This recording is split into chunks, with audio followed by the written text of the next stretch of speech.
if I told you that just one simple change could determine whether you stay strong, steady, and independent well into your 70s and 80s? Would you believe me? What if I told you that 15 minutes a day less time than it takes to make breakfast could mean the difference between needing assistance with everyday tasks at 75 or still playing, laughing, and moving freely with your grandchildren in the backyard? Before you think, that sounds too good to be true, stay with me for a moment, because what I'm about to share is backed by decades of science and used by physical therapists all over the world. After the age of 60, our bodies start losing muscle mass at a rate of 3% to 8% every single year. And here's the shocking part. Most people don't notice this decline until everyday movements like standing up from a chair, walking up a few steps, or carrying groceries suddenly feel harder than they used to. But here's the good news no one talks about. This loss isn't permanent, and it isn't unstoppable. You can rebuild strength, you can rebuild stability, and you can rebuild the confidence you may have thought was slipping away for good. But I want you to pause for a moment and think deeply. What is one everyday activity that has become just a little bit harder for you recently? Maybe you don't get out of a chair as quickly as before. Maybe your legs feel heavy when you walk. Maybe you notice that you're holding the handrail a little tighter when climbing the stairs. If something came to mind, if something quietly whispered, "Yes, that's me," I want you to type YES in the comments. And if you're watching this because you care about someone you love, maybe a parent, a spouse, a grandparent, type caring in the comments, because your support matters more than you realize. Now, before we dive into the exercises that can genuinely change your life, do one more thing for yourself. Hit that subscribe button and tap the bell so you never miss another video that supports your strength, mobility, balance, and long-term independence. Every subscriber helps this channel reach more seniors who need this information but don't know where to find it. Thank you for doing that. Let's begin with something incredibly simple, yet unbelievably powerful, something most doctors don't even explain properly: your calves. Yes, your calves are often called your second heart, and that's not an exaggeration. These muscles pump blood back up to the heart every time you walk. When they weaken, you feel tired faster, your legs feel heavy, and swelling becomes more common.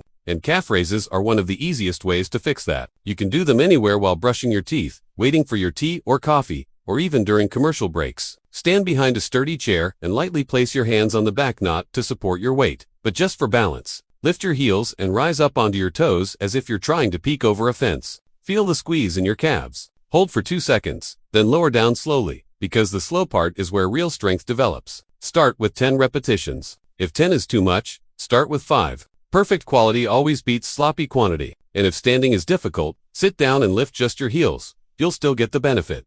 Now let's talk about something that affects almost every senior I've ever worked with: glute strength. Your glutes, the muscles in your hips and buttocks, are your body's main power source. They help you stand up, walk, climb stairs, and maintain balance. But because so many of us sit for long periods, these muscles fall asleep, a condition known as glute amnesia. And when the glutes stop doing their job, the back muscles and hip muscles get overloaded, causing pain and stiffness. One of the best ways to reawaken your glutes is with the glute bridge. Lie on a comfortable surface. A bed works fine if the floor is difficult. Bend your knees and place your feet flat. Now imagine squeezing a penny between your glutes. It sounds funny, but it activates the right muscles. Press your heels down and slowly lift your hips until you form a straight line from your knees to your shoulders. Don't lift so high that your back arches. Just create a small bridge, like something a toy car could drive under. Hold for 3 seconds, then lower slowly. If this is too hard, simply lie on your back and squeeze your glutes without lifting your hips. And if you want a challenge, try lifting one foot off the floor while holding the bridge. While most people think aging weakens the legs, something else happens that is equally important but rarely discussed. Your posture starts collapsing forward. Years of reaching for things, sitting at desks, driving,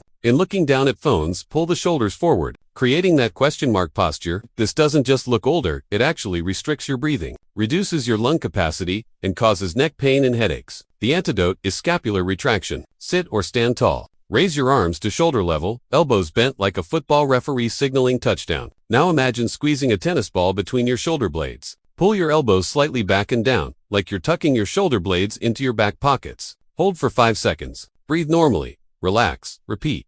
This exercise strengthens the muscles that literally pull your posture back into alignment. And the difference you'll feel after a few days is incredible. Next, we need to talk about push-ups, but don't worry, I'm not going to ask you to drop to the floor. Most seniors don't realize this, but push-ups are not about looking fit or building big muscles. They build the strength you need to push yourself up from a bed, off a couch, or off the floor if you ever fall. And wall push-ups are the perfect starting point. Stand at arm's length from a wall, place your hands on the wall at shoulder height, and let your body lean toward the wall. Then push yourself back. That's it. This simple movement builds chest, shoulder, arm, and core strength all at once. Start with 5 to 10. When that feels easy, move to a sturdy table or countertop. The lower the surface, the harder the push-up becomes. And if your wrists hurt, make fists and push through your knuckles instead. Control every movement. 2 seconds down. Pause. 2 seconds up.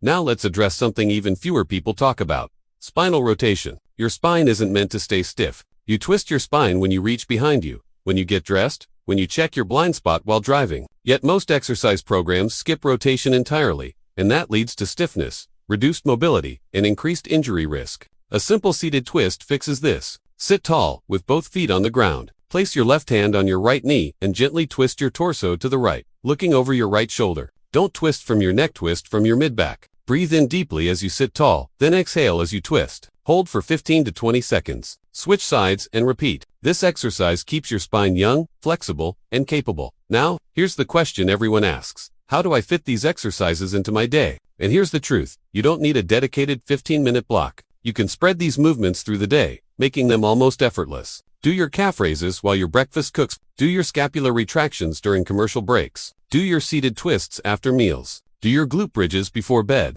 Do your wall push-ups anytime you pass the kitchen counter. The key isn't perfection, it's consistency. 4 to 5 sessions per week is enough to make real change. And I want you to do something powerful. Track how you feel, not just how many repetitions you do. Do you get up from chairs more eyes? Do your legs feel lighter when you walk? Are your shoulders less tight? Are you breathing better? These are the real signs of progress. When these 5 exercises work together, something magical happens. Strong calves improve circulation. Strong glutes support your back. Strong postural muscles reduce pain. Strong arms and chest improve your ability to push yourself up. A flexible spine keeps your movements smooth and safe. You're not trying to feel 20 again. You're trying to move with strength, confidence, and independence at any age. If this video helped you, please hit like and tell me in the comments which exercise you're most excited to begin. Your feedback helps this channel reach more seniors who need guidance, support, and hope. If you haven't subscribed yet, do it now because we share simple, safe, science-backed exercises to help you stay strong, mobile, and independent. And here's my challenge for you. Commit to doing just one of these exercises every day for the next 7 days. Not all of them, just one. Pick the one that feels easiest to start with. Success builds on success. And you will be amazed at how much progress you feel in a single week. Your future self will thank you for starting today. Keep moving, keep growing. And remember, no matter your age, it is never too late to get stronger. When you're ready, watch the next video where I'll show you 3 exercises seniors should avoid, and 3 that you absolutely should be doing instead. Your joints, your balance, and your long-term independence depend on it.